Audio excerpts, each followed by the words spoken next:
Для некоторых казанцев этот вторник начался с приятной неожиданности. Для пассажиров одного автобуса 30-го маршрута проезд сегодня бесплатный. Салон украшен разноцветными шарами. На стенах плакаты о милосердии. Вместо кондуктора сотрудник благотворительного фонда «Закят».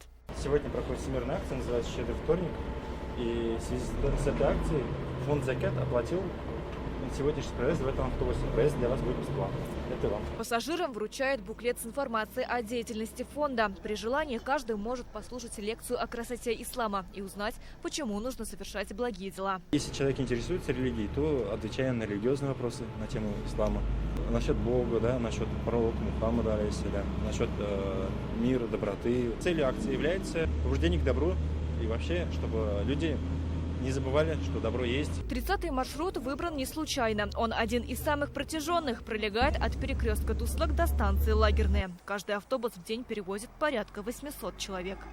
В автобусе каждый желающий может совершить пожертвование в благотворительный фонд «Закят». Оставить денежные средства можно как наличкой, так и переводом. Для этого на плакатах изображены QR-коды. Средства направят на лечение детей и обеспечение нуждающихся предметами первой необходимости. Получается, счастливый день сегодня. Счастливый рейс попал. Зашел и все. Как неожиданно только шары увидел. Я говорю, для чего это-то? Вот он объяснил. У кого есть возможность, пусть протянут руки всем нуждающимся. Нужно продолжать такие благотворительные акции, потому что является образцом таких хороших дел. Настроение поднимают, конечно же. И хочется и участвовать, естественно. Акцию с бесплатным проездом фонд проводит второй раз. В апреле в честь священного месяца Рамазана автобус «Милосердие» уже курсировал по Казани.